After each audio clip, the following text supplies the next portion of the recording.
Hear ye, hear ye, hear ye. The Court of Appeals of Indiana is now in session. Please be seated.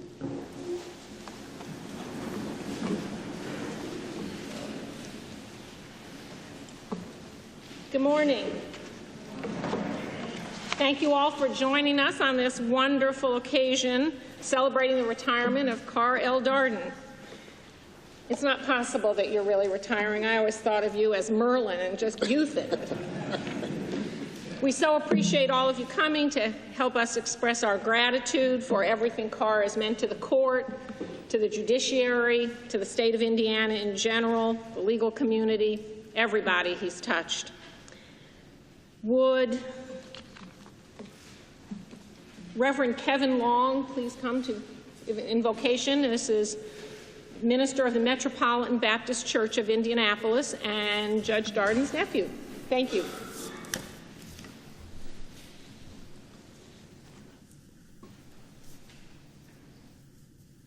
Let us pray. Our Father, we thank you again for this day. Thank you for this glorious opportunity, this glorious day of the life of Justice Darden and all the court justices that are gathered. We thank you for the service that has been rendered thus far, and we just ask you to continue to bless us throughout the remainder of this celebration.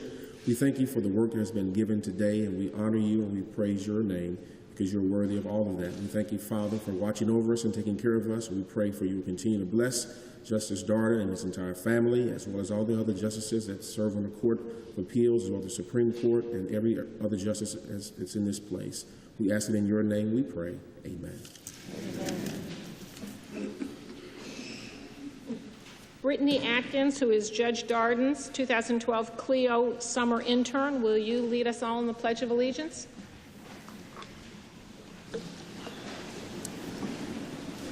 Good morning. Please join me in reciting the Pledge of Allegiance. I pledge allegiance to the flag of the United States of America and to the republic for which it stands, one nation, under God, indivisible, with liberty and justice for all. Thank you.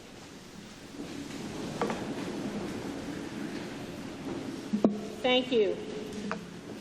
We truly appreciate all of you being here. I would ask that you hold your applause while I introduce some of the guests that are here.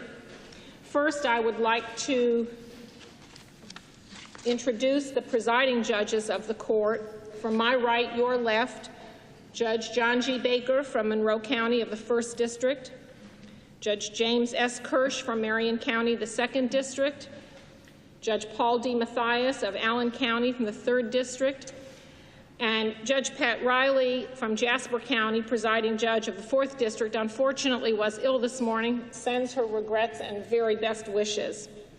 And now for the rest of the court, could you stand, and that way your picture will be on the webcast. Judge Edward W. Najm Jr. from Monroe County, Judge L. Mark Bailey from Decatur County, Judge Melissa S. May from Vanderburgh County, Judge Nancy H. Vadick from Porter County, Judge Michael P. Barnes from St. Joe County, Judge Terry A. Crone from St. Joe County, Judge Cale J. Bradford from Marion County, and Judge Elaine B. Brown from Du Bois County, and the Honorable Martha Blood Wentworth from Johnson County, Judge of the Tax Court. We have some other members of our court family here. Senior Judge William Gerard and retired Judge Linda Chisholm. Senior Judge John T. Sharpneck. Senior Judge Patrick Sullivan. And we're especially pleased to see someone we haven't seen for a little bit, Louise Hoffman, widow of Senior Judge George Hoffman.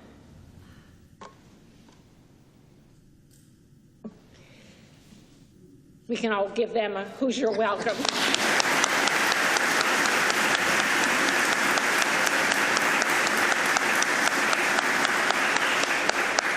We have some other guests here, other extended members of our court family. Stephen T. Owens from the Indiana State Public Defender's Council. Kevin Smith, Administrator of the Supreme Court and Clerk of the Supreme Court Court of Appeals and the Tax Court. Heather Smith, Chief Deputy of the Supreme Court Court of Appeals and Tax Court, Chief Deputy Clerk.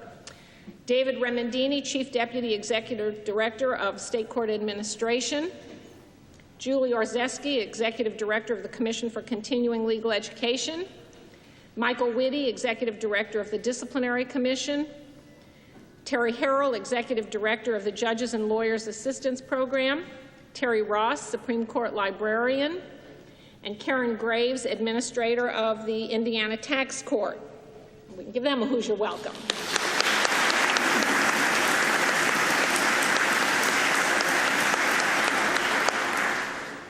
We're fortunate to have several of our state trial court judges here. The Honorable Robert Altice of Marion Superior Court. The Honorable Webster Brewer from Marion Superior Court. Honorable Kimberly Brown, also from Marion Superior Court. Honorable Linda Brown from Marion Superior Court. Honorable Jeffrey Gaither from Marion Superior Court. Honorable Annie Christ Garcia, Marion Superior Court. Honorable Kurt Eisgruber from Marion Superior Court. Honorable John Hanley, Marion Superior Court. Honorable Cal Hawkins from the Lake Superior Court. Honorable Patrick McCarty, Marion Superior Court. Honorable Robyn Moberly, Marion Superior Court and President of the Indiana Judges Association. Honorable Becky Pearson Tracy, also of Marion County.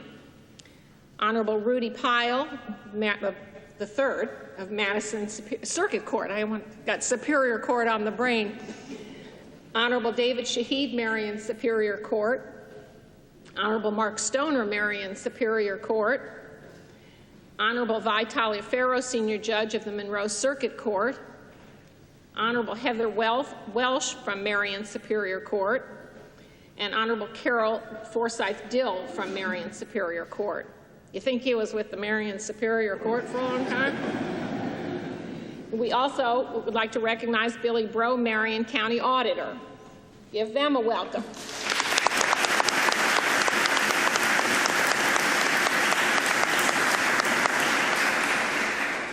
We're also fortunate to have some of our federal cousins. Judge William Lawrence of the Southern District of Indiana, Judge Jane Magnus Stinson from the Southern District of Indiana, Judge of the Southern District of Indiana, and Judge Tanya Walton Pratt from the Southern District of Indiana, Melanie Conauer, Assistant U.S. Attorney, Deborah Daniels, former Assistant U.S. Attorney, and Chris Warden, District Director of the Office of Congressman Andre Carson. Give them a welcome.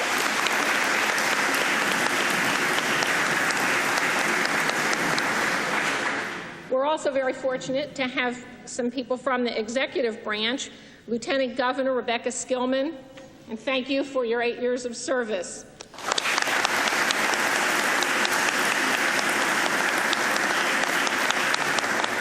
I broke my rule of holding applause. Connie Lawson, Secretary of State. Virgil Madden, Senior Policy Advisor to the Lieutenant Governor, and Anita Samuel, General Counsel to the Governor. We have several members from the state legislative branch, Representative John Bartlett from District 95, Representative Ed Delaney from District 86, and Representative Vanessa Summers from District 99 and Democratic Caucus Chair. Please welcome them.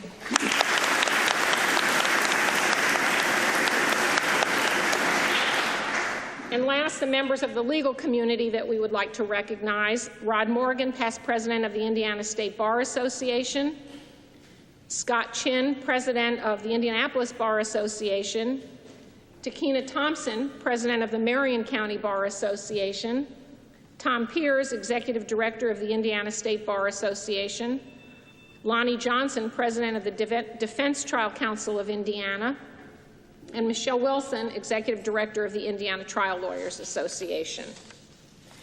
Help me welcome them.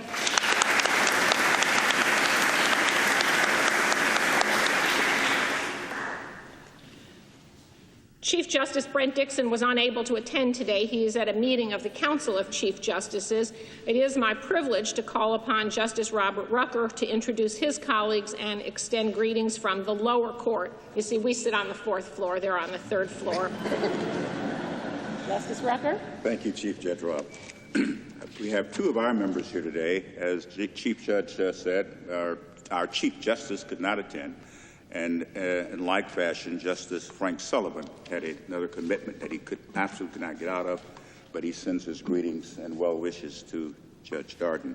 The 2 of the members that we do have here today are Justice Stephen David of Boone County, Justice Mark Massa of Marion County.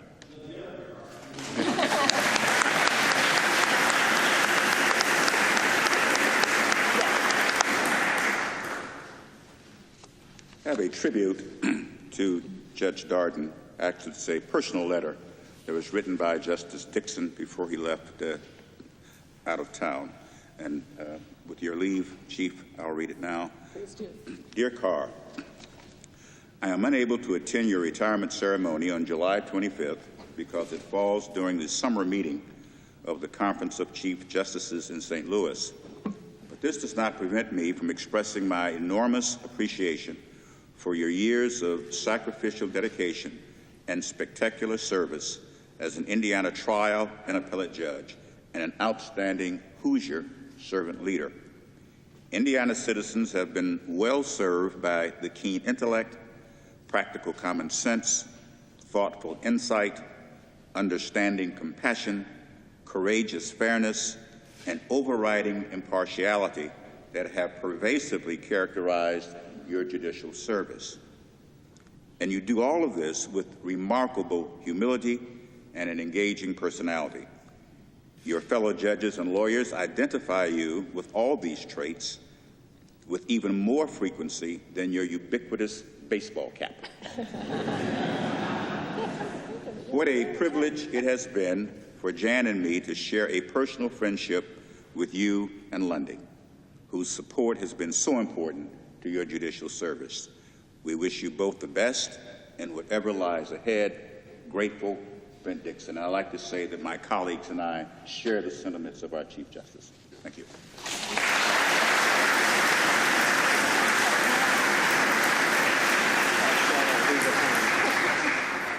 I just realized he wasn't wearing his baseball cap.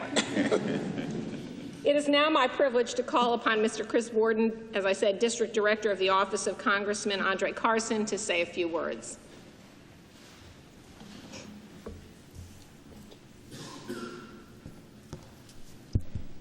I feel compelled to ask, may it please the Court, Your Honor, Congressman Carson regrets that he's not able to be here today. He's in Washington, D.C. Now they have votes. But he has charged me with 2 chores today. The first of which is to make sure that we thank your wife for letting her, share with the rest of us over these many years. So that was the first thing he wanted to convey. Thank you, ma'am. And the second thing is to offer this congressional recognition.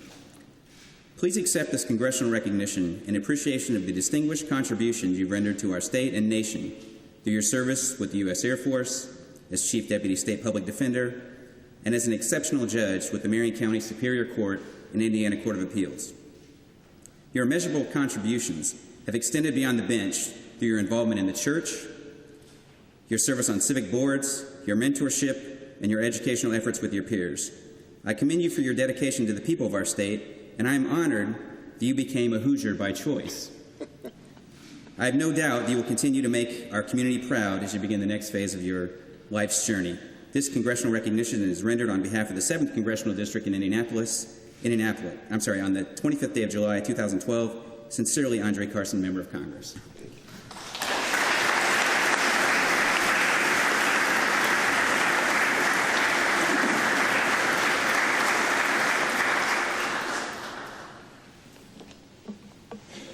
Thank you. And now, Mr. Roderick Morgan, past president of the Indiana State Bar Association. Thank you. We're hitting all branches of the service today.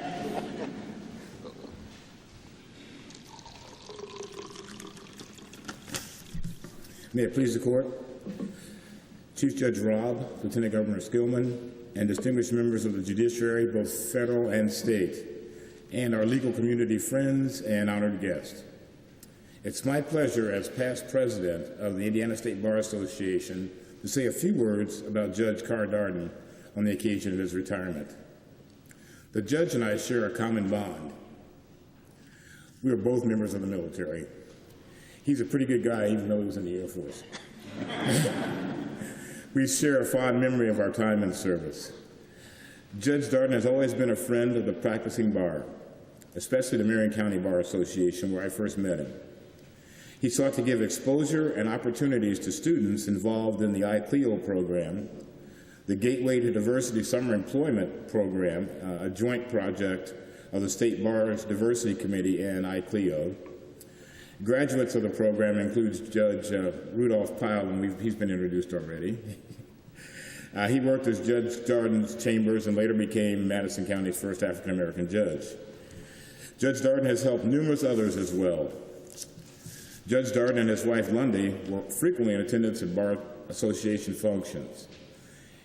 Easy to talk to, always willing to help, Carr Darden is a huge loss for our state judiciary. On behalf of the 12,500 members of the Indiana State Bar Association, I want to present Judge Darden this artist-numbered rendition of the Indiana Court of Appeals courtroom. Yeah, I think this is it.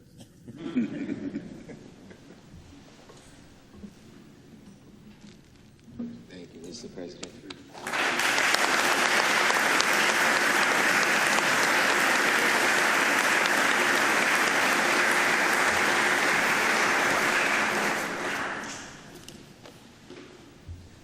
Thank you.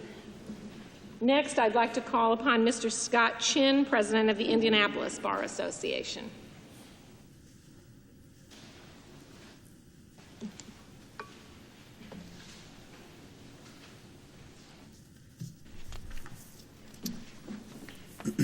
Thank you, Chief Judge Robb, and may it please the court. On behalf of the more than 5,000 members of the Indianapolis Bar Association, I want to extend my congratulations to you, Judge Darden, on your stellar judicial career and for your public service. You know, Judge Darden was appointed to the Court of Appeals the year I became a lawyer. So that's not really a comment on your age, though. So I never had the chance to appear in front of him as a trial judge. I did, however, argue appellate cases to him, and what I can testify to about that experience is his uncanny ability to ask probing questions accompanied with sort of a quizzical expression on his face, forcing the advocate to put up or shut up, but doing so without conveying any hint of meanness or superiority. In that way, his judicial temperament seemed completely in the service of his role to get it right and do justice. But Carr Darden has been more than just a good judge. He's been a leader in the profession. In 2004, Judge Darden received the Paul H. Buchanan Award of Excellence, the highest award the Indianapolis Bar Association and the Indianapolis Bar Foundation can give to a lawyer for service to the bar and the profession. For those achievements, he is simply the standard by which others are measured in our community. My mention of these successes is necessarily summary, and other speakers more ably extol, I'm sure, Judge Darden's many virtues. So I want to focus just a quick comment in the form of a brief anecdote. The Indianapolis Bar Association's signature event each year is its Bench Bar Conference in June. This year, the 19th annual conference was held in French Lick. On the day the conference began, Indy Bar Executive Director Julie Armstrong and I were staffing the registration desk when Judge Darden approached us. He strolled up to us wearing blue jeans and wearing his trademark grin and friendly disposition. Characteristically, he was checking in with us earlier than most, taking the time to get the lay of the land about the conference, as he would be one of our panelists on the second day during the criminal law track. As Judge Darden later walked away from the desk, I vividly recall Julie saying somewhat spontaneously, "I love Carr Darden." Now, Julie has been a bar executive for more than 20 years and is recognized by her peers around the country as one of the leading executives in the country. So I take her exclamation not necessarily as indicative of a schoolgirl crush, although, Judge, I wouldn't dismiss that possibility. Rather, I think what Julie was trying to sum up in those words was three things that bar leaders know about Judge Darden. First, that he embodies the best spirit of advancing the relationship between the bench and the bar. Secondly, that he's equally comfortable in blue jeans compared to his judicial robe, which makes him approachable and instructive to senior lawyers and young lawyers alike. And thirdly, that in his personal interactions, he gives you the sense that he wants the best from you, but also the best for you. And for all those reasons, I'm able to say on behalf of the Indianapolis Bar Association, we love Carr Darden. Congratulations, Judge.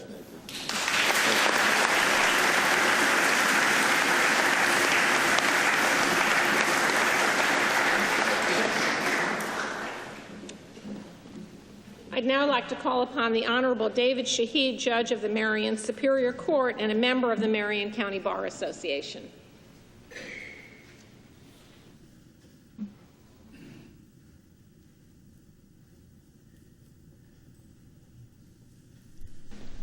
May it please the court, to Judge Darden and Mrs. Darden, the Honorable Lieutenant Governor Skillman, members of the Supreme and Appellate Courts, and other members of the distinguished members of the judiciary and the legal community.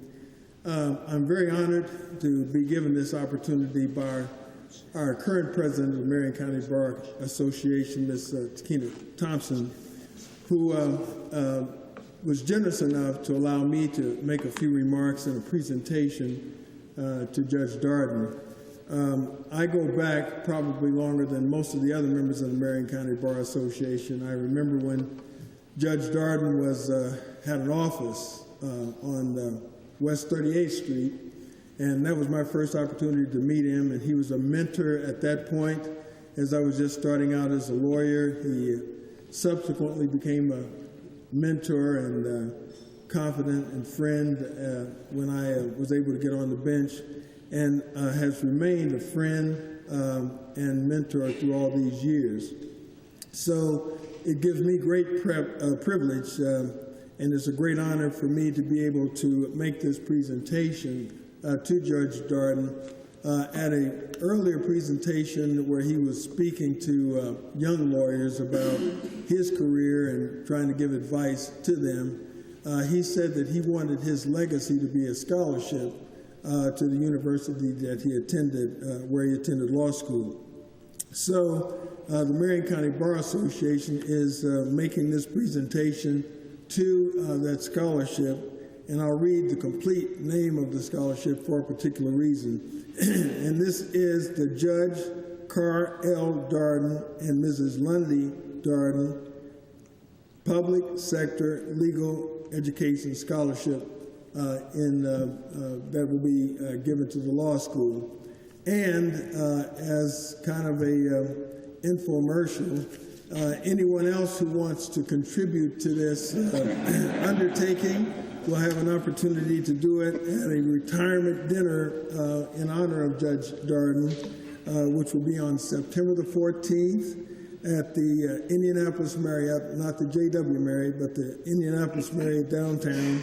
And you can make your contributions online if you want at the Marion County Bar Association or by contacting our president, Takina Thompson. So we want to make this presentation to Judge Darden at this time. Thank you.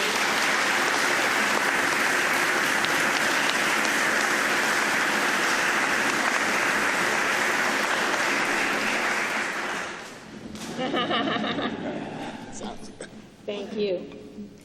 Next, I'd like to call upon the Honorable Robyn Moberly, Judge of the Marion Superior Court and President of the Indiana Judges Association.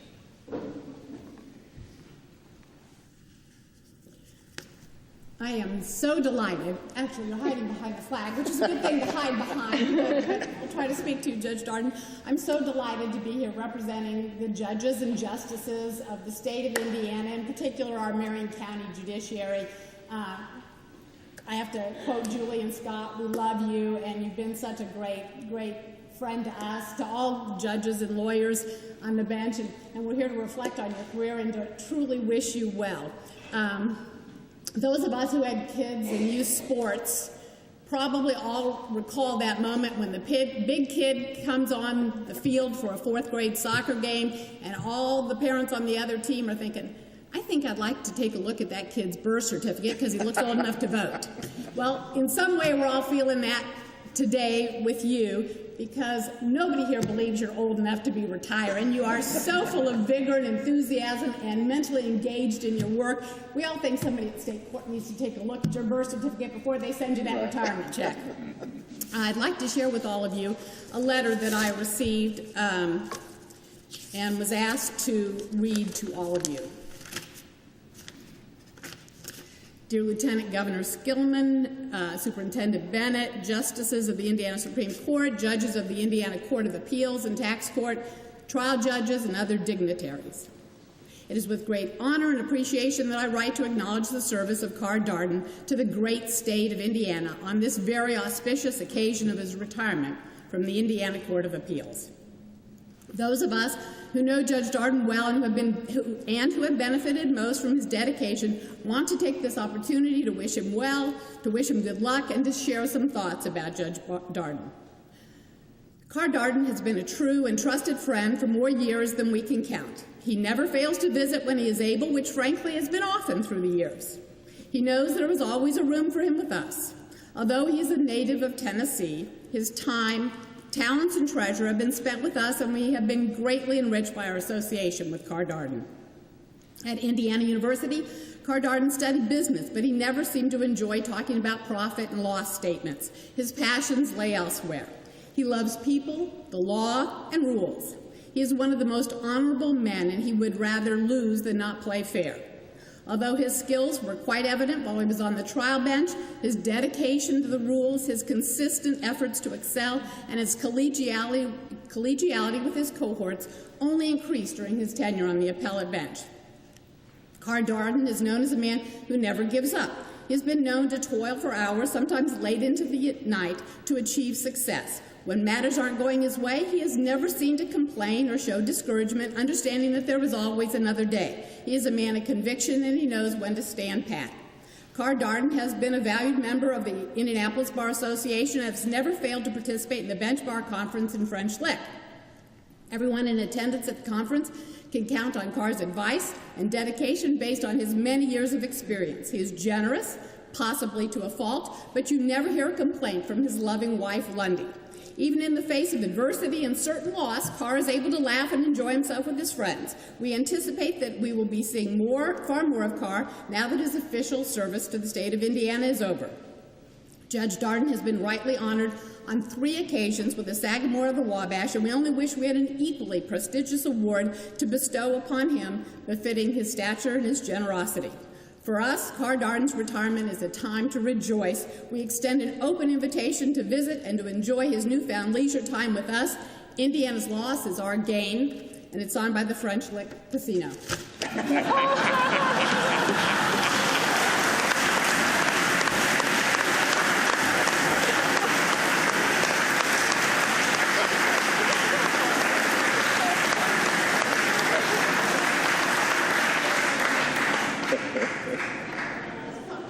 What's in here?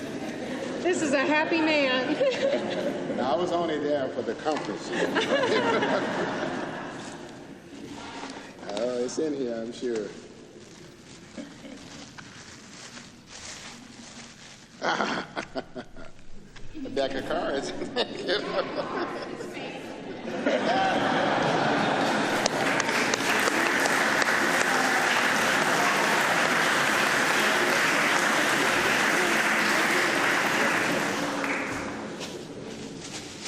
Thank you, Robyn. Next, I've asked the Honorable Webster Brewer, retired judge of the Marion Superior Court, to say a few words. Please, the court. Chief Judge Lau. Protocol having already been established, I won't go through calling all the names, okay? But I've known Judge Darden for more than 40 years. We were in law school together, and the first thing I noted about him was the way he walked. You ever notice the way he walks? Kind of a military way, okay? That in May of 1981, he became a public defender in my court, Superior Court 2, and served in that position until 1987, until he went on to greater things. You folks know the rest of that story. I call him the rocket judge as a joke. He's the only judge I ever know who's gone through 4 courts without ever being elected to any of them. That is an amazing feat. But we have shared so many pleasant memories together.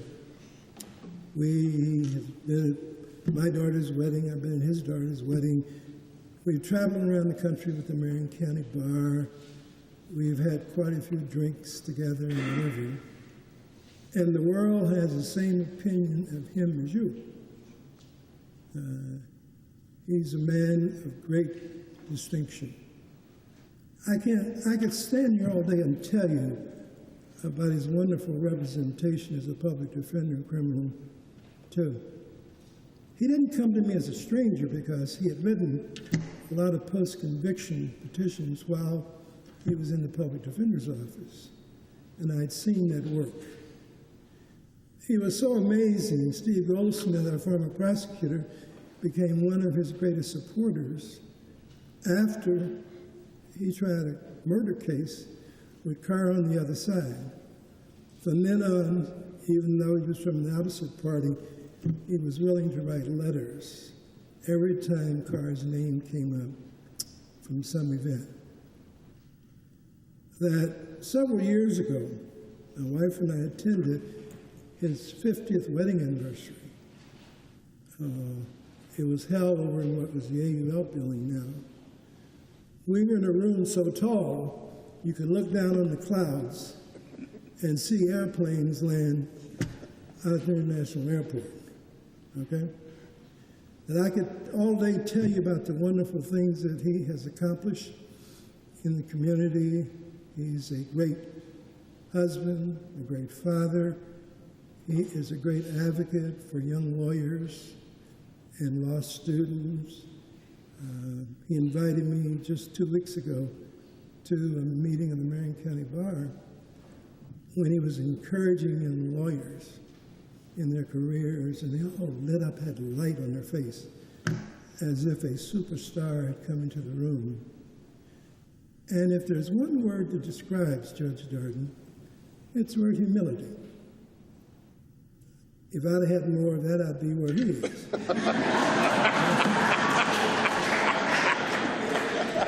So,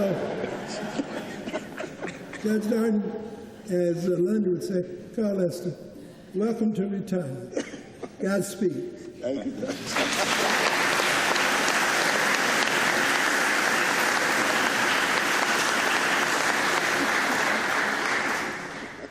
Next, I'd like to call upon the Honorable Heather Welch, Judge of the Marion Superior Court.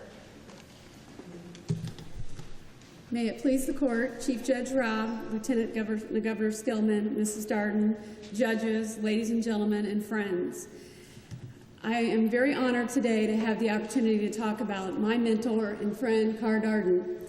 I'm going to bring you back up in time a little further than with Judge Brewer, but I first met Judge Darden in May of 1994 when I was assigned to Marion Superior Court Criminal 6, where he was the judge trying major felony criminal cases. I was a certified legal intern, had just graduated from law school, and spent my time there as a certified intern and a young deputy prosecutor. He taught me so much in the short time that we were together, but he didn't quit being my mentor and my friend when he left the Marion Superior Court to join the Court of Appeals. And over the last 18 years, he's spent a great deal of time mentoring me and making sure myself and many other lawyers make good decisions and become good lawyers and judges. Judge Darden has committed 42 years as an attorney and judge to the practice of law and judging. And during that time, he has consistently taught us all that it's not about what we can get from our profession, but it's about what we can give back to our profession each and every day.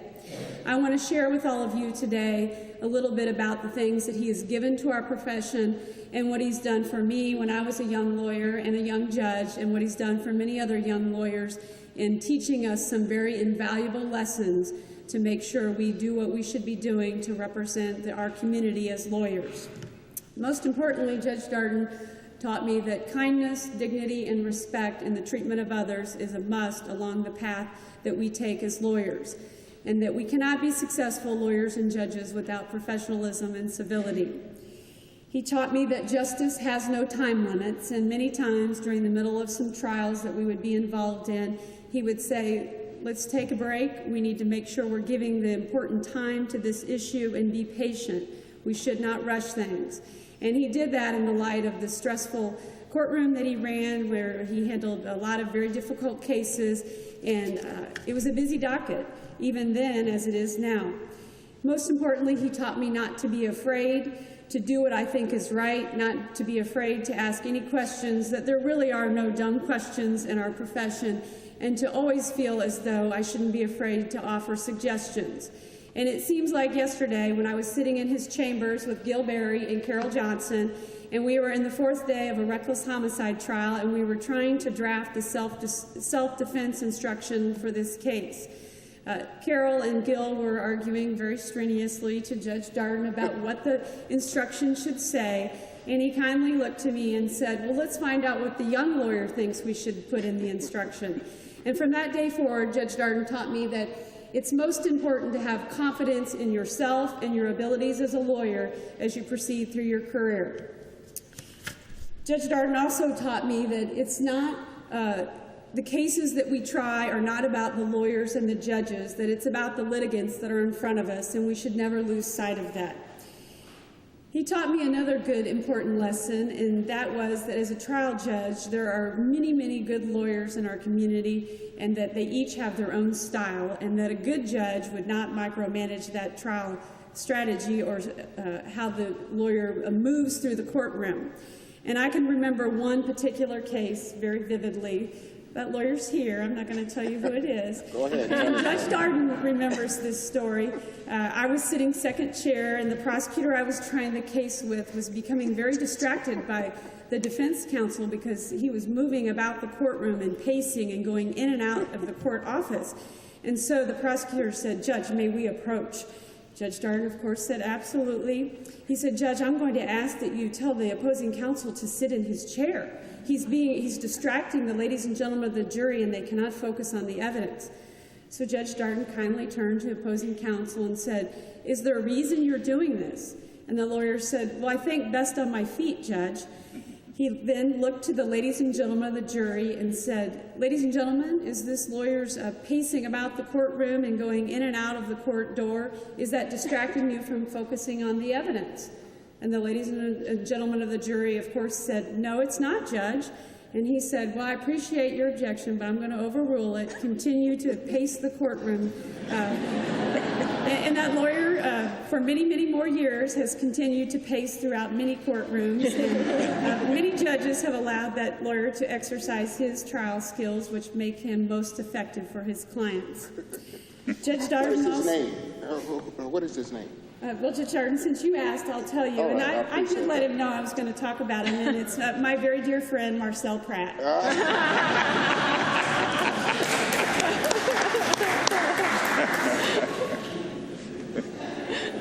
Judge Darden, as he continued to mentor me, taught me a very simple but important lesson in that as a trial judge, one of the most important things you can do is listen carefully, keep an open mind, because every case has different facts, and how you apply your facts to the law determines whether the Court of Appeals reverses you or not.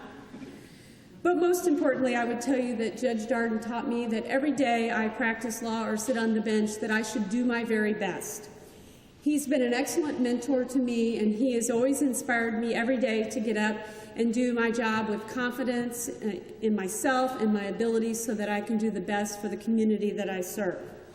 And I would submit to all of you that Judge Darden's shoes are going to be quite big to fill, because every day that he gets up, he has always taught us that it's not about what we can get from our profession, but it's what we can do each and every day to give back to our profession.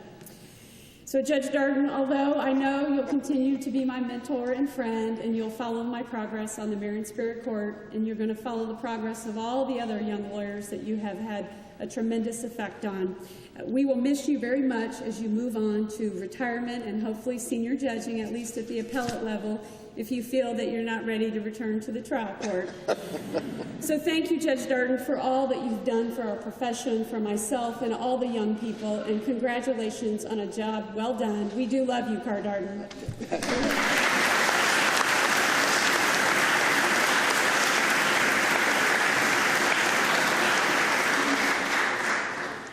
Thank you. And now, Mr. Eugene Hollander, attorney at law.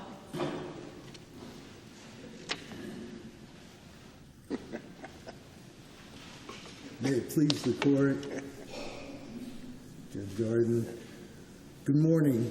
My name is Gene Hollander. Like many of you in this room, I'm a practicing Indiana attorney. In a few months, I will begin my 40th year of practice. The Honorable Carr Darden has been my friend and mentor during every day of those 40 years of practicing law. While attending law school here in Indianapolis, I participated in what was then called a clinical program called the Prisoner Assistance Program. It was sponsored by the State Public Defender's Office. After participating in the Prisoner Assistance Program, the next semester I became a law clerk with the Public Defender's Office. The next year I became an attorney with the Public Defender's Office, and I've maintained a 40-year relationship with that office since then.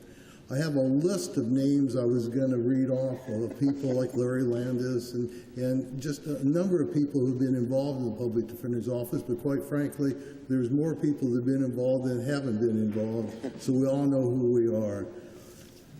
When I joined the Public Defender's Office and became a part of the Public Defender's Office, the first thing you realize in those days, the office was run by the Carr affectionately referred to Mrs. Kahn, Harriet Bailey Kahn, as the chief. She was a black woman who had been appointed as the first public defender of Indiana. Back in 1969-1970, our Indiana Supreme Court promulgated the post-conviction remedy rules. She was appointed to administer those rules. When I joined the office, and I was in law school in 1971, 72, I was young and impressionable, and that was the great place to be. The office was small. It was in this building, but it was in a very small room. There was 2 or 3 rooms in the office. You have to imagine you walked in the front room or you walked in the front door and you're in the office. There were no separate office space. There were no separate cubicles. We were proud if you got your own desk space. Within that office, Mrs. Kahn was the ruler of the office, as Carr used to call her, the chief public defender. When you started, she would approve every letter. She would approve every motion. She would have conversations with you about every case. But Carr Darden was truly the director of the office. At that time, Carr had a number of balls in the air. He was just out of the military. As I recall, he had a full-time job at the post office. He also was dabbling in real estate. So he was part-time with the Public Defender's Office, but he was the public defender information man. There was Judge Sid Cleveland, who was ailing in those days, and he was in and out of the office. There were young people. There were David Freund and I started on the same day. David's now retired the last 2 or 3 years. He started as a deputy public defender. I started as a law clerk. There was Cecilia George, who ran the office. There was Bill Bryan, John Gerbach, John Morris, Malcolm McClintock. Those are names of consequence to Carr. Later, there was Susan Carpenter, Steve Owens, Mark McNeely, my friend in law school, got me involved with the Public Defender's Office. As I said, Larry Landis. There was a secretarial staff. There was Brenda Stearns, Jonelle Hughes, who's president now, Lois Woods, Darrell Ellis, Howard Bernstein, Ali Talib. We were a close-knit group. We were all young. Carr was older, but he was still young in terms of practicing law. Since Carr was part-time, he wasn't always in the office, so we would sit and have discussions about the law. I like to think in those days that we were like young sponges, that we thoroughly enjoyed the law. In those days, the place of the State Public Defender's Office hadn't been created. It took Susan Carpenter's tenure to make it a household word. In those days, when you went to a court and said, from the state public defender's office, you had to explain what you did and why you were there, and that you weren't the local public defender, and that you had statutory authority, and that you were here to talk about a post-conviction relief matter. Back in those days, we loved what we did. Like I said, we would sit around and since we didn't have a niche in the law, we had to earn that niche. We had, through appeals, through post-conviction relief matters, through hearings, we had to establish our niche with the Court of Appeals and the Supreme Court. It was right at the time where the Court of Appeals was granted criminal jurisdiction. Prior to that time, as I recall, the Court of Appeals was strictly civil, so they were learning the criminal law as we were learning the criminal law, and it was our job, at least we assumed it was our job, and we took that task to help develop the criminal law. So we would sit around the office and we would constantly talk about criminal law and criminal law issues. And Carr Darden was the ultimate decider of the issue. We would argue and we would fight and we would have cases among ourselves about issues, because if one person in that small office had an issue, we all had that issue. And if we couldn't resolve that issue, we would call Carr. Now, that was before cell phones, it was before computers, so, we didn't like to bother Carr when he wasn't in the office, but Carr always has time for you. When Carr came into the office, Carr would resolve the issues that we've been talking about, but not by saying, you're right, you're wrong. He would resolve them in that Socratic method that Carr is so famous for. He would have a discussion. He would allow you to develop your train of thought. He would allow you to understand why maybe you weren't right, maybe you weren't wrong, but maybe you hadn't developed the thought entirely. But it was more than just an office about law. We were young, we were social, we were gregarious. Carr was a mentor to us. One of my fondest memories as a young law clerk was when the attorneys had to go to the state prison to interview. They amass a list of names, and it'd be generally an overnight visit to the state prison. And it'd be like a day off of law school for me. I'd get to spend the night and go with these guys to talk to the inmates. And my job would be much like it is with the law clerk now. I copied transcripts. If an inmate said that he was going to waive the representation by the public defender's office, and I took his transcript to him, and I had to sit there under order of the Court of Appeals or the Supreme Court while they read the transcript. So what does the inmate do? He asks you all kinds of questions, which I had no idea what the answers were. So I would go back to the hotel room and ply Carr and ply the other attorneys with questions to which they gave me the answers or directed me where to find them. So the next time I went up to the prison with the next set of questions, I'd be able to answer those questions. Carr, as has already been mentioned, has that humanistic ability to mentor everyone, whether he intends to or doesn't intend to. When we're up at the prison, when we're talking about the difficult questions or the difficult types of cases, you can imagine the factual situations in criminal matters. We dealt with cases that were in the headlines and had been in the headlines, and mass murders and terrible situations. Carr would humanize you without directly saying anything to you. He'd talk about, when you go and you talk to an inmate, the inmate has things on his mind. He has his family to deal with. He has coming to terms with his conviction. He has a change of life. You have to talk to the inmate in a way that the inmate can relate to you. As Carr developed his practice, and you got to remember, we were all beginning our practices back then. Carr was in practice, but he was also deciding if he wanted to be a full-time lawyer or stay with the post office or do a variety of things or dabble more in real estate. As Carr developed, we developed. I can remember I think it was Carr's first jury trial. Carr, I think it was a robbery case, and Carr came into the office, and we were, as always, sitting around his desk just listening to Carr, and Carr was talking to us about the jury. Do you remember, Carr? You said, I took a chance.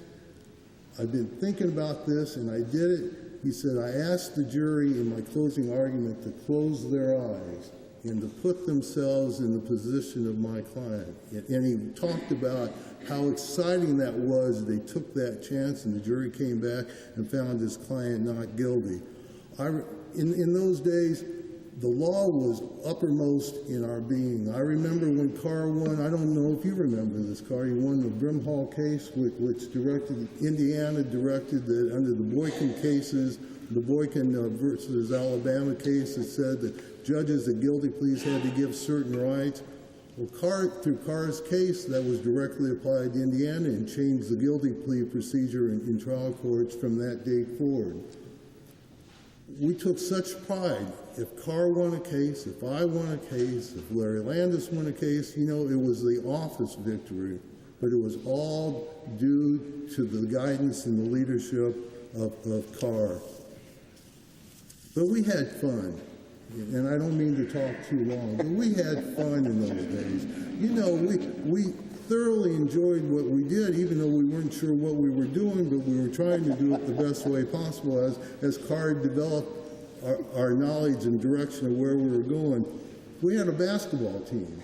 We were young and just out of college, and you know, we were in good, back then we were in good physical shape. Carr's still in good shape. We had a basketball league, but you know, we were young lawyers, fairly arrogant. I remember we practiced at lunchtime, and in those days, like I say, we loved what we did. We would come in morning, noon, and night. It wouldn't be unusual for people in the public defender's office to be there late at night, to be there on Saturdays and Sundays. So taking off and after, you know, an hour at lunch to play basketball wasn't a big deal, a big consideration. But we were practicing, you know, we were having great fun, and we were playing. I remember Bill Bryan on our team said, you know, we're probably going to have to hold back. You know, we're playing in a community league. It was at the community center. And Bill said, I think we're going to have to hold back. And Carr says, you know, we don't want to show anybody up. Well, you know, the guys we were playing with were ex-college basketball players or people playing. In fact, we got killed. We just got obliterated. We realized that winning was no longer an option for us. Having fun was an option. So we quickly, when the basketball season ended, and it couldn't end too quick for us, although we had a great time, but it wasn't a winning time, we then played baseball. Okay, we played baseball, and we had some very creative people in our league. Remember, we were the Slammers, and we even had a logo. We had a T-shirt with a logo, the Slammers on there. So, and you know, we weren't a great baseball team, but it was a lot of fun. Lundy would come to the game, and you know, it was just. And I must be talking too long. Let me just, in conclusion, I'd just like to say, when I got married, I invited my friends, and that was the entire public defender office, every member of the public defender office, and they all came and we all partied. Thanks to Brenda Stearns and Joan L. Hughes, we still get together with Carr Darden coming in, and we still have almost yearly gatherings. When Carr received his appointment to the Court of Appeals, I told him, you know, as a criminal defense attorney, I like to think that I change the world a little case by case with each case that I handle. But reading your appellate decisions, I realize that you are now actually changing the world. Knowing Carr has always made the world a personally better place for my family and for me. Congratulations and continued best wishes, Carr.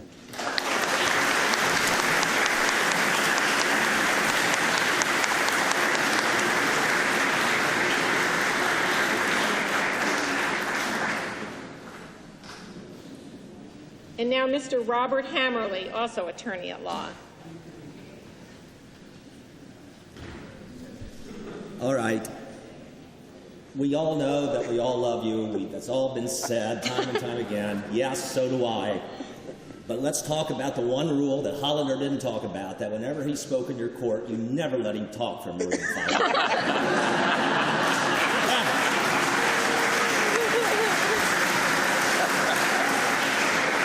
And what's worse is I got to go after him. So the point is here is this, that in listening to all this that's said, and listening to Judge Brewer, we were both public defenders in this court. And we both go back then, and I know why you have me here today, and it's not to talk about how I do love you.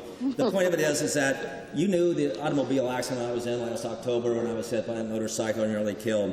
And all of this is to get even for that time I almost killed you on the baseball diamond. Back when we were public defenders, I had a baseball team, Roscoe's Barbecue Planet. And I went to Carr and his lovely wife, and I said, look, I know you played baseball. I know you love to play baseball. Why don't you come out and play baseball with us? Oh, Bob, I'm too old. My health is too bad. I said, no, it's not. That's an excuse. You can play baseball. So we came out there, and you came out there right with him, too. I remember that. And we let him off. First, Bob, it's too hot. He let off, and he laced one in the left center, and I mean laced it. It could have gone for a home run. I mean, it could have gone for a home run. You saw him round first base. Honest to God, first inning. He round first base. As he came into second, he started to slow up. And then he started to lift one leg, and he collapsed on one leg. As he got to second base, he rolled backwards onto second base, laid on his back with his legs up in the air. As I'm looking at him, coaching third base, with your wife yelling at me, "You've killed my husband, you've killed my husband."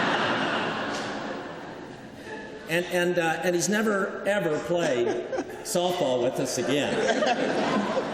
One last quick remark, which involves why I do love you. But when you were a public defender, there was a time then when it was in the paper recently with me representing the Outlaw Motorcycle Club over a period of years, and we got to involve in a conversation. We talked about things that we love practicing law, but we also love doing other things. You know, with me, with perennials and movies, and you and what you like doing. And I was sitting there with you, and you were saying, Hammerle, what if I join the Outlaws? I said, well, number one, that's insane. Well, no, you ride a bike, I don't mind crime and all that. I said, it's insane. First of all, I said, you need a name. You need a name, and the name, it just can't work for you. The other guys have got to agree with it too. And most of those names are taken that I won't go into here. So finally, I said, what name have you come up with? And he said, I'm right. You're wrong, just shut up. And I go, what? I'm right, you're wrong, just shut up. I said, this is not going to work with the Outlaws. So subsequently, as we go on in life, he goes on, he's a sitting court judge, and our friendship continues. And I see in the paper that there is an advertisement for an opening on the appellate court. And I call him. I said, Judge, yes, Hammerle, yes. I'm calling you because I remember that conversation we had about the name you wanted to go by that might be, and I told you it had to be honored and respected by all of your colleagues. I'm right, you're wrong, just shut up. I said, there's an opening right now where that'll work. It's the appellate court.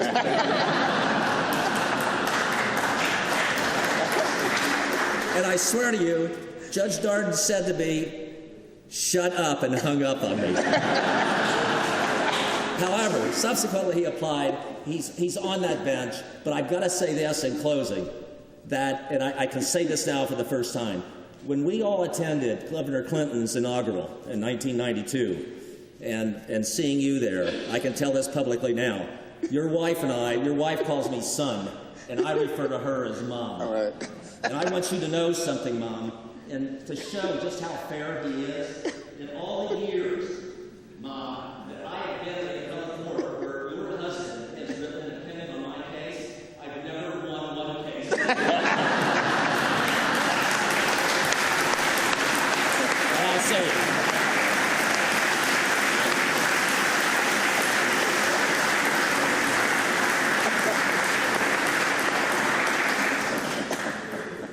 And now, Mr. Ali Talib, attorney and former law partner.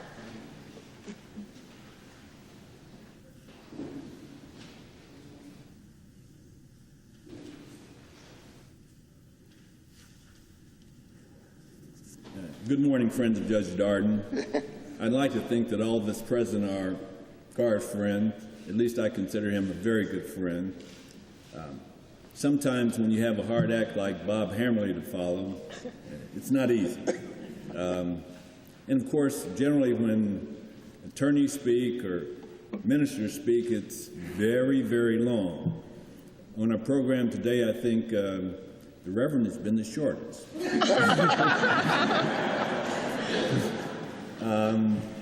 So please bear with me. I recall that Carr informed me that after he served his time in the U.S. Air Force, that he and his lovely wife, Lundy, moved to Indianapolis. They originally lived in Nashville. And Carr obtained employment at the U.S. Postal Service. I think he ultimately became a supervisor. And while there as a supervisor, then he enrolled in school in Bloomington, and he commuted between here and Bloomington, working on his undergraduate degree, all the while being married, having 3 small children, being married. After that, Carr, I think, enrolled in law school. Now, he maintained a B average, mind you, while an undergraduate. Right, Carr? And I think he also maintained a B average in law school. So undergraduate in law, B average. All the while, 3 small children, married, working as a supervisor at the U.S. Postal Service. When I first met Carr, I think it was back in 1979, and he was chief public defender at that time. Gene Hollander is going over some of the things that we dealt with there, but he was under the direction of Harriet Bailey Kahn, and of course, Carr as a supervisor was not the usual typical supervisor, but he was a go-to guy for everybody in the office that had some concerns, whether they were business, personal, legal, work-related. They also always went to Carr. And I think someone has already indicated Carr was significantly older. In any event, I found it interesting that, and striking that so many people went to Carr for his advice, his wisdom, and counsel. Even the secretaries, and I see Martha Miller back there, she was one of those who well remembers that.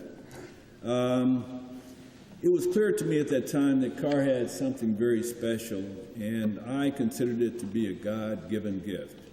And I call it charisma. I think there are definitely many adjectives to describe Carr. He's very thoughtful, he's considerate, he's wise, he's deliberate, well received, and he has one who has a gift for gab. Not in the usual sense of selling a product or soap or law, but one who seldom seems lost for words. He always makes those who he encounters feel very comfortable and very much at ease. Once you meet him, you say, this guy is friendly. And I would say that Carr ranks among the top in the attorneys that I've met over the past 3 decades, who has that precise balance when it comes to the ability to rotate on multiple axes, whether it's familial, judicial, legal, intellectual, social, psychological, historical, and one who has a grasp of current events. At times when conversing with Carr, I feel rather challenged to try to come up with a subject that he does not have encyclopedic knowledge about. So, Carr, I'm still working on that, so stay on your toes. I remained at the State Public Defender Office until the summer of 1980. Carr continued to work there until later that year, the death of Harriet Bailey Kahn. Carr, along with other applicants, applied for that position, and Chief Justice Given at that time appointed Susan Carpenter as State Public Defender. Of course, that was a blessing for Carr at the time, and no doubt it was bittersweet, but he did not realize that oftentimes things that are really best for you come closed. And of course, for me, I saw it as a blessing for me because I was a young attorney. I had not been a member of the bar for a year. And so Carr and I decided to go into practice together. We bought a building up near the state fairgrounds and went to work. And for me, this was a dream come true. I had a chance to work alongside a veteran attorney who had great respect among his peers and members of the bench.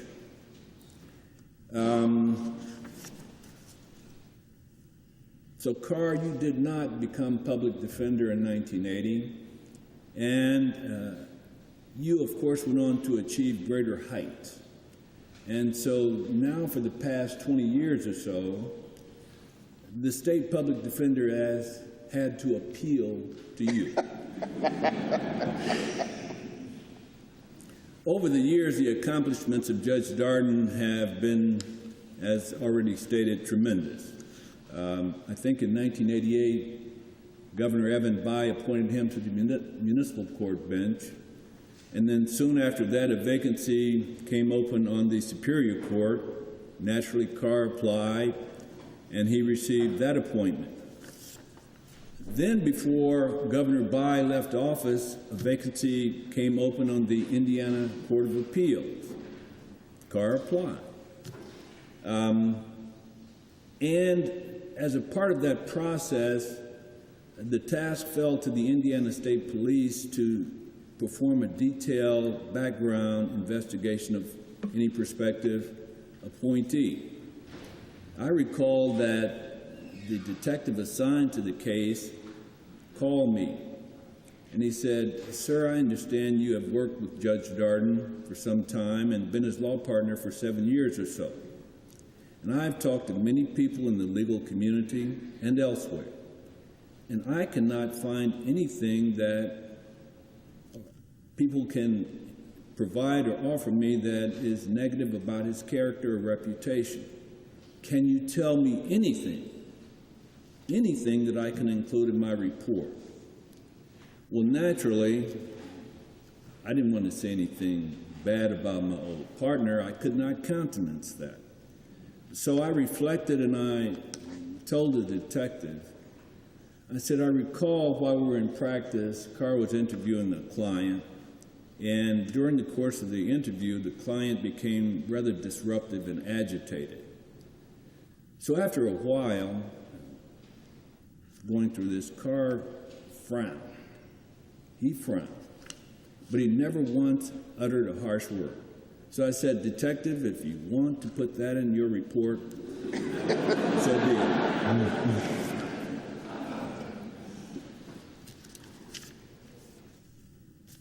I must say that Carr has achieved much. Been stated that he's gone to 1, 2, 3 courts, never once ran for election, and I find that to be remarkable. The great General Douglas MacArthur, in a speech before Congress, as you recall, said, "Old soldiers never die. They just fade away." I'd like to think about Judge Darden, however, and say that, Carr, we have benefited from your many years of service, both to the bench, to the bar, and the community at large. And I'd like to think that in the future, we can also, after your retirement, look to you for your continued service in all the many communities you have served. So I'd like to say, in ending, to our friend and family man, judge, lawyer, we thank you. Our friend, Judge Darden.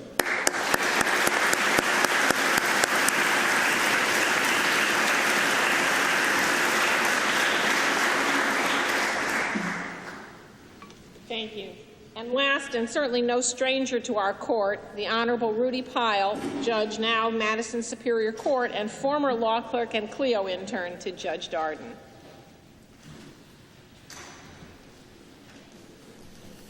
May it please the court. It's my honor to reflect on Judge Darden's tenure at the Court of Appeals. When you come to the Court of Appeals, particularly right out of law school, you have certain expectations. You expect to research and write. You expect the judge to be smarter than you are. You expect to learn a few things. But working for Judge Darden exceeded those expectations. Those of us who work with words know words have meaning, words have power.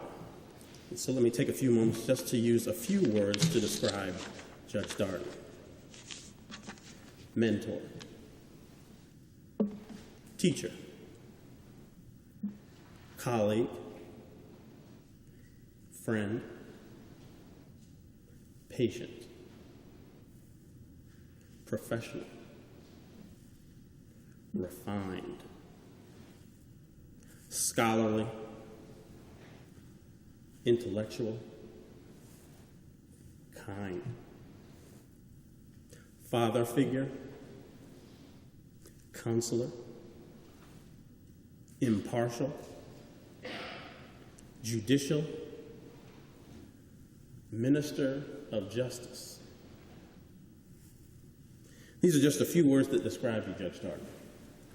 Words that describe why we will miss you, words that describe our affection for you, and then words that describe how glad we are that you'll remain as a senior judge. And so let me conclude with a legal analogy. Many of us are familiar with the appellate standard of review for sufficiency of the evidence. It's an appellate standard that's deferential to the trial court because reading trial transcripts is a lot like reading the script of a movie versus going to the movie. If you're just reading the script from a movie, you're missing out on the special effects. You're missing out on the music, the sounds, the facial expressions. You're missing out on all of the things that you see and experience. Those of you who have or know Judge Darden from reading his opinions know he is a fair and thoughtful judge, but they've missed out on the full effect. Judge Darden, I am so glad I got to see the movie.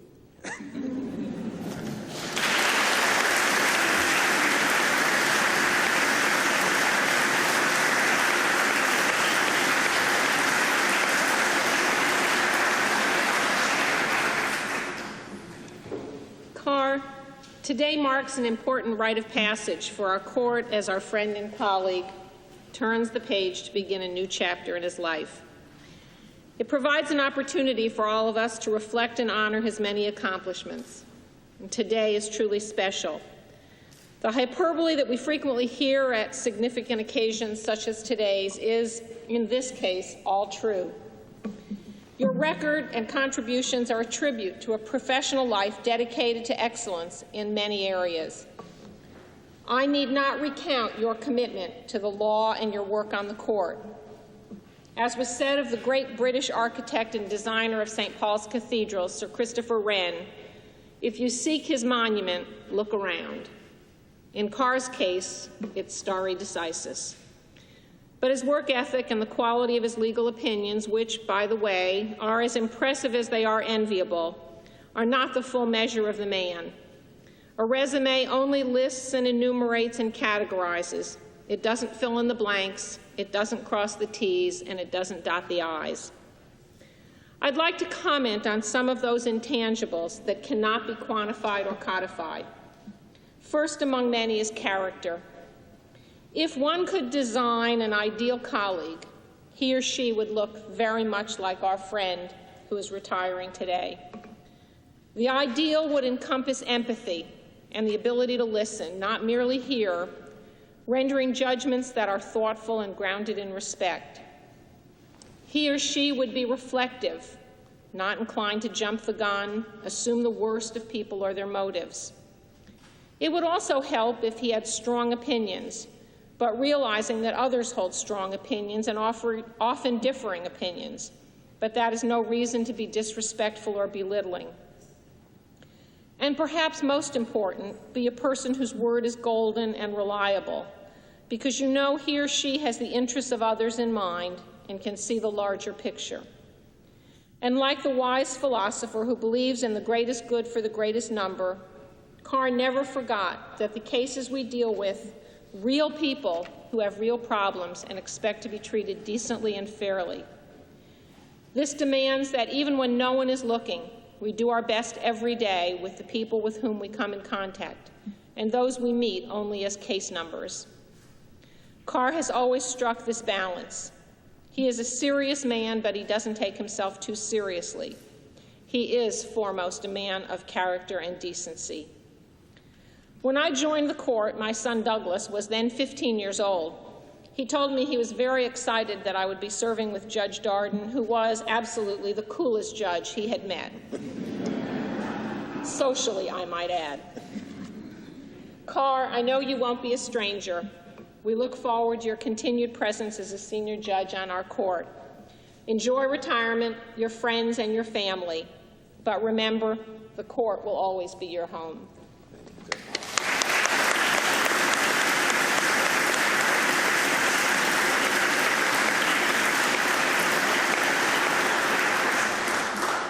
I now have the honor and privilege of introducing the Honorable Carr L. Darden.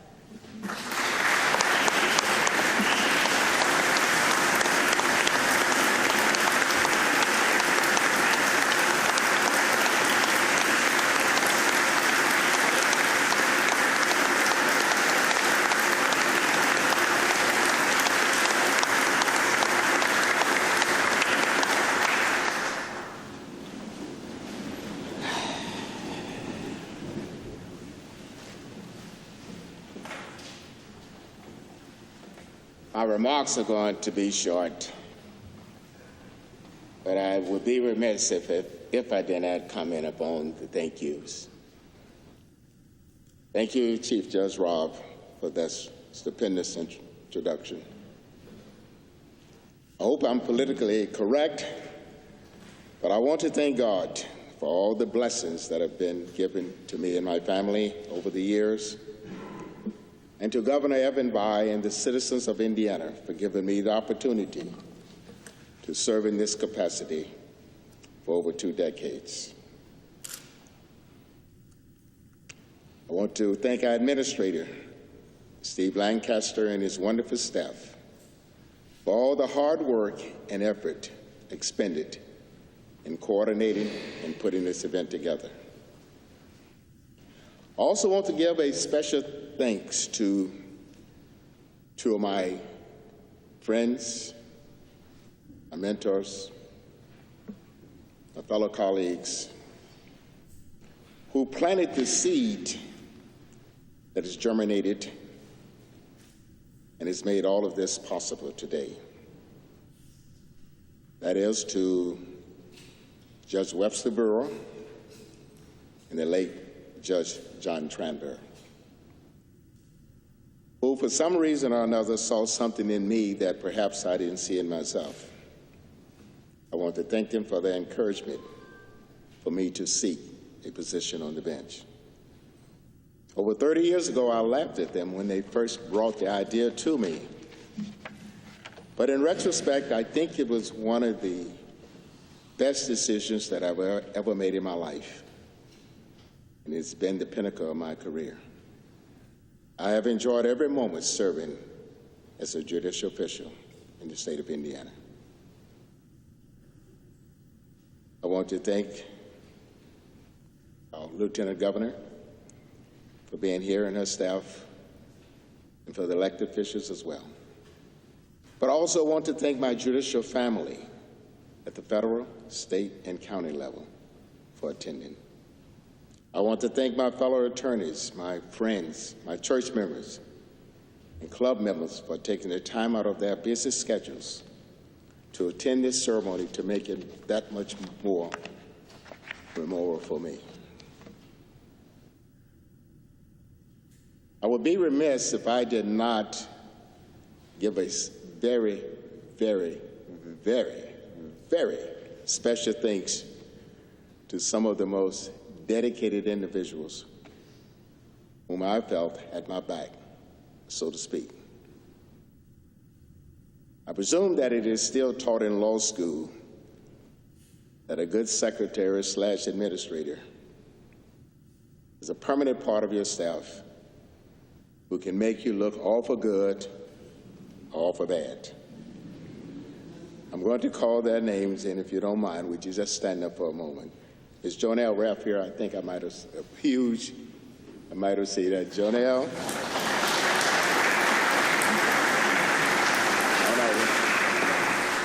Martha Miller?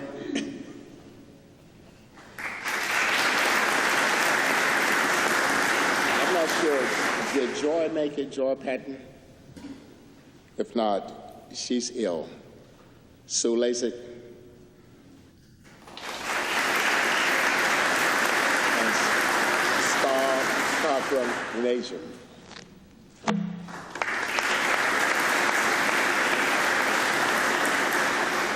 Thank you, ladies. Any kudos or accolades that I have received over the years can be laid at the feet of these ladies. And I appreciate that very much. Last but not least, I want to thank my family for supporting me throughout the years. First, I want to introduce to some and present to all my love, my wife, and as a good friend of mine who is in attendance today would say, my bride, for over 57 years, who I know always had my back and my best interests at heart. My beautiful wife, Lundy Marie.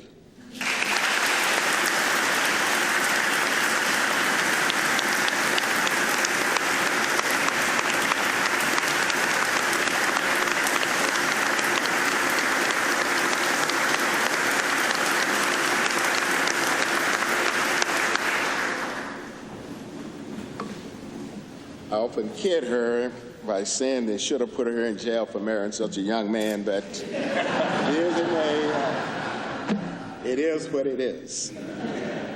You know, as a lawyer, they always taught us, I believe this is 101 in examining a witness, that you never ask a question that you don't know the answer, have some idea what the answer might be. But you see, many years ago, my wife and I were sitting around talking and reminiscing about days gone by. And I asked her, I said, what is it that attracted me to you?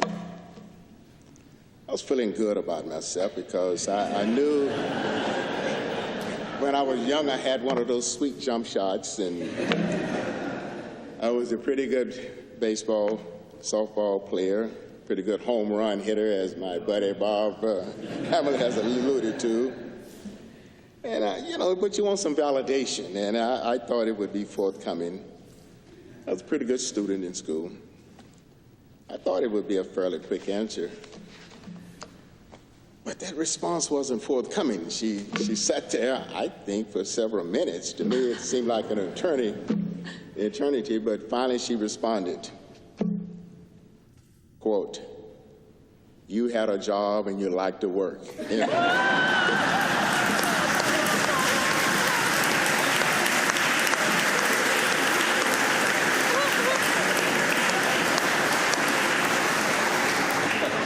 Ladies, somewhere in that story there is a moral.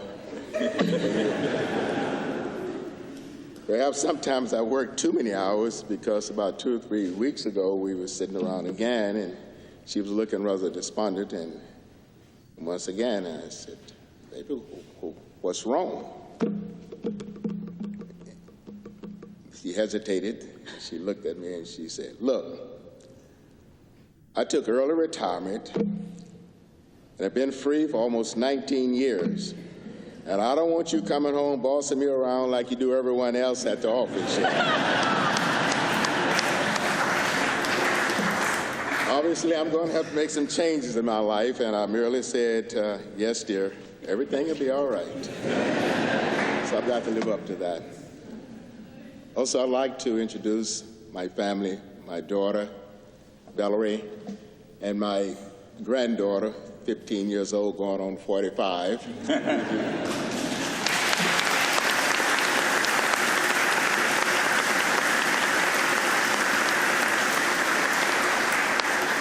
You've already met one of my nephews, And got another nephew and niece in the audience, Ray and Diane. Would you stand up also? And people to see you. My cousin Marjorie is here also.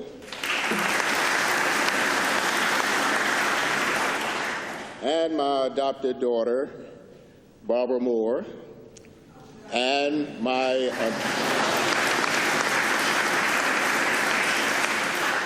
adopted stepson, that is Robert Hammerle. You've already met him.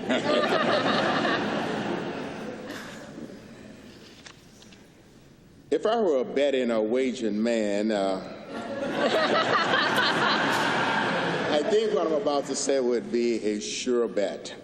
And I bet any amount of money that Judge Robb, Judge Riley, Judge May, Judge Beatty, and Judge Brown are going to get with our information officer, Martin D. Agostiner, and change the manner in which our press releases will be given out in the future concerning when a judge retires.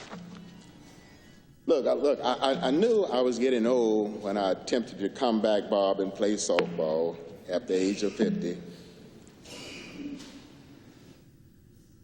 But I was a little bit surprised when I couldn't make it any further than second base. And the coach came out and said, look, I never played on a team before where I had to substitute a 45-year-old for a 50-year-old. So I also knew that I was getting old when I was a guest at Judge Tanya Walton Pratt and her husband Marcel's home. And the younger guys were playing a game of basketball. Now, I'm way past 50 by then. But they looked at me and said, Judge, I bet you used to have a pretty good game when you were younger. I said, yeah, it was pretty decent, you know. So my ego got the best of me, and so they invited me to play. Well, the sweet jump shot was still working. I played and hit about a 10-foot jumper and won the ball game. But it was almost 2 hours later before I got enough strength to get on my feet and leave Tanya Walters Pratt's home. And my wife was worried. She thought she was going to have to call the EMTs. And needless to say, I have not picked up a softball or basketball now in over 20 years. Now, back to what I was saying about the lady judges on my court. Now, when our information officer released the press release, the first thing I saw was Darden, age 75. Now, I bet that will not happen with the lady. I don't know why he couldn't have said, well, Judge Darden is retiring pursuant to the Constitution or whatever, but that was the first thing I saw, 75, you know. Boy, I have been teased unmercifully. My club members and colleagues have said such things as, like, you are an old dude. Or you're 3/4 of a century old. You're almost a centurion. You're as old as dirt.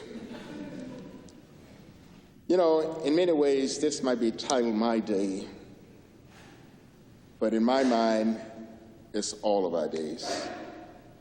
Whether you realize it or not, virtually all of you have played an important part in my life and have helped me in so many ways.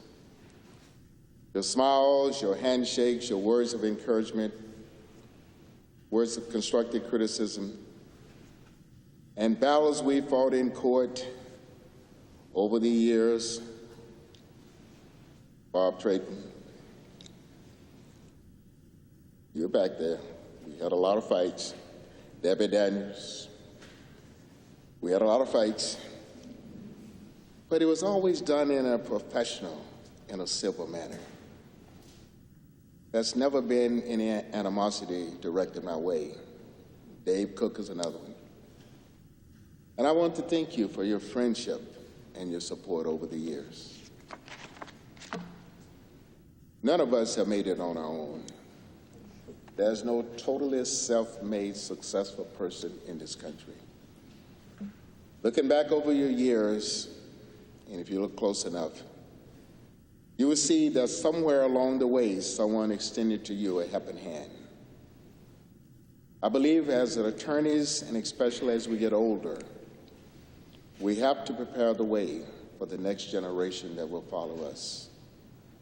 I believe that we have an obligation to try and make the next generation stronger and better, if possible. I believe that we have an obligation to mentor young attorneys, and we should never forget that someone mentored us. I know my staff has asked me several times, when it's time for us to have a CLEO or an intern, they said, Judge, are we going to have one this year? And I know that it created a lot of work for them. But my response has always been, we will have one every year as long as I'm on the bench. I believe that we have an obligation to give to these young attorneys every opportunity that we can to make them better. In reality, it helps us all. Because as they get better, it's going to make it easier for us as well. I believe that all citizens have this obligation to give back to their communities as well. I feel very confident that the next generation is better. When I see my children, so to speak, Judge Tanya Walton Pratt, Judge Jane Magnus Stinson, Judge Rudy Powell, Judge Kimberly Brown, Judge Annie Chris Garcia, and the list goes on and on and on. When I see that these young people have come of age, have taken over, or been outstanding judicial officials, then I feel that our time has been well spent. My mother instilled in me at a very early age that one should strive to live in such a manner that the world would be a better place for you having lived there. My law school, the Marion County Bar, the Indianapolis Bar, and the Indiana State Bar have always been there for me and have supported me in every effort that I've undertaken. I want to thank them for that support. At this moment, I'm about to reveal the most publicly kept secret that I have. That is, I love attorneys, and when I hear someone is going to school to become an attorney, it makes me feel good and fuzzy inside. But you know, I have a special affinity for public defenders, for prosecutors, for lawyer legislators, for attorneys who practice in areas like ACLU, Southern Legal Poverty Center, Project Innocence. Those attorneys who take up the causes of the oppressed and the underdog, in protecting their rights and defending their civil and constitutional rights. Ultimately, they defend all of us. Many of the rights that we enjoy come from some cause that a public service attorney undertook. We don't realize that Miranda, Escobedo, all of those cases were generally from some underdog or underprivileged person. I realize that all attorneys perform such duties in our society in one way or the other. However, as a whole, those who take up those causes that I've alluded to generally don't make a lot of money over the course of their careers.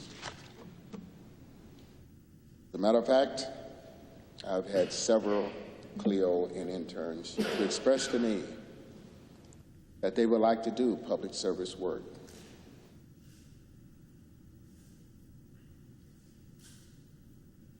Here recently, I think a lot of the law students that are graduating are saddled with a lot of debt and a lot of expenses, especially student loans. Since I am not a natural-born Hoosier, originally from Nashville, Tennessee, and I was reared in a society that is quite different from the society that we live in today, I'm always cognizant of the fact of what it was like, and I never want to go back to that era. I've always practiced, but I had one of my clerks to tell me. She said, "Judge, to whom much has been given, much is respected in return." My wife and I have been given so much, and we would like to return a portion of that to our community. So in a very modest attempt to assist those attorneys who desire to work in the public sector area, my wife and I have decided to establish a public service scholarship fund at the Robyn McKinney Law School of Indiana University here in Indianapolis to help defray some of those expenses and debt that those students who want to engage in such practice can do so. I am thankful and grateful for all of you for taking the time out of your busy schedules to help me celebrate this milestone in my life. As we depart this place, I say to all, Godspeed. Thank you very much.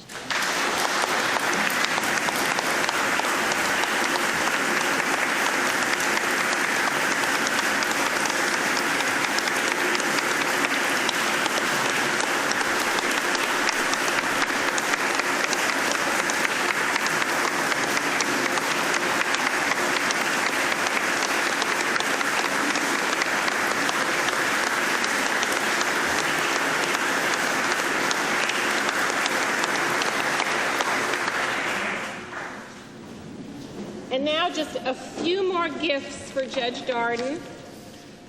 Justice Rucker? Thank you, Chief.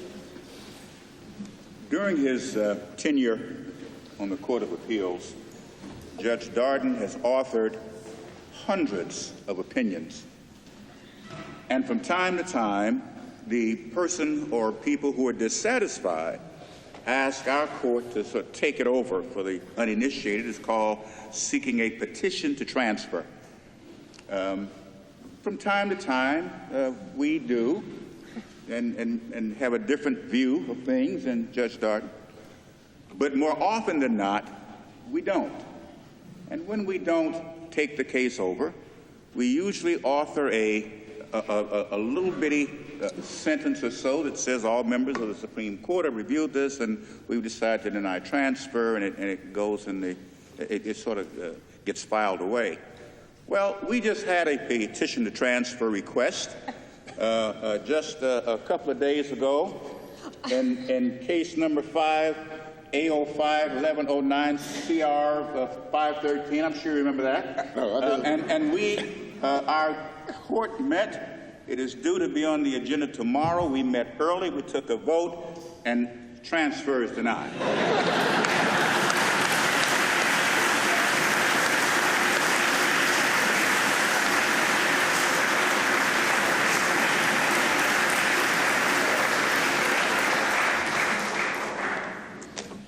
It's been the tradition of our court to mark the retirement of one of our members with a gift in recognition of their years of service. It's taken various forms over the years, but as a mark of Carr's concern for others, he asked that we make a contribution for a scholarship to his alma mater, the Robert H. McKinney School of Law. I've received a letter from the Dean, Gary Roberts, in appreciation for this generosity, and I would like to read a small portion of the letter to you. The Indiana University Robert H. McKinney School of Law would like to thank the Court of Appeals of Indiana for your gift in honor of Judge Carr Darden to support the Judge Carr L. Darden and Mrs. Lundy M. Darden Public Sector Legal Education Scholarship. When fully endowed, the scholarship will be awarded to students from underrepresented populations, included but not limited to financially challenged students and or students with diverse cultural experiences. Special consideration will also be given to students who have a demonstrated interest in state and local government. We thank Judge and Mrs. Darden greatly for their commitment to legal education, and we thank the court for honoring the judge's retirement from the Court of Appeals with a contribution to this fund. Sincerely, Gary Roberts.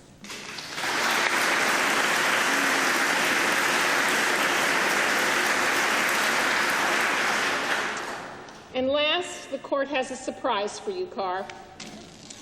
The Indiana Conference for Legal Education Opportunity, commonly referred to as CLEO, was established at the urging of Chief Justice Randall T. Shepard and by the Indiana General Assembly. In 1997, then-Governor Frank O'Bannon signed the law giving funding to CLEO, whose purpose is to help college students in need to pursue a law degree in Indiana. A summer institute is held annually to introduce new CLEO fellows to the program, and since 1997, over 400 students representing all of Indiana's law schools have successfully completed the Summer Institute, and over 300 have graduated from law school. Students who have successfully completed the Summer Institute may be eligible for an annual stipend while in school. Carr, as you've heard, has participated in this program every year since its inception in 1997. Your colleagues are pleased to announce that the Court of Appeals Summer Program will henceforth be known as the Carr L. Darden CLEO Summer Intern Program.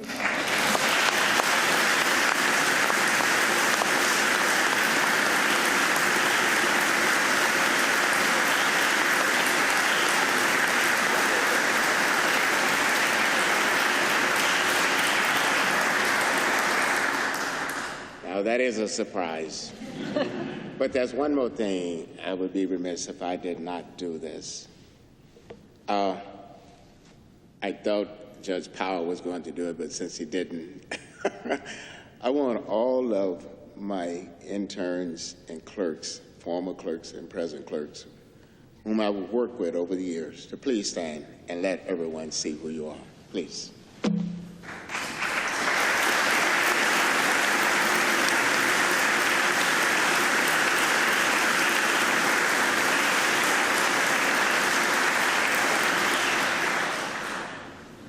On behalf of Judge Darden and my colleagues, we again would like to thank you for being here to celebrate the career of the Honorable Carr L. Darden.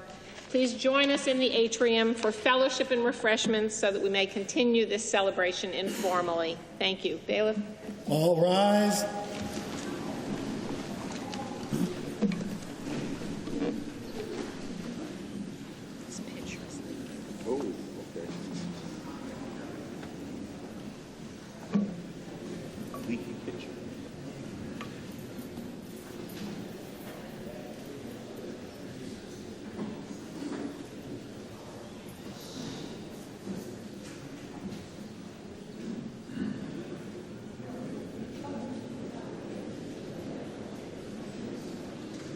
This court is adjourned.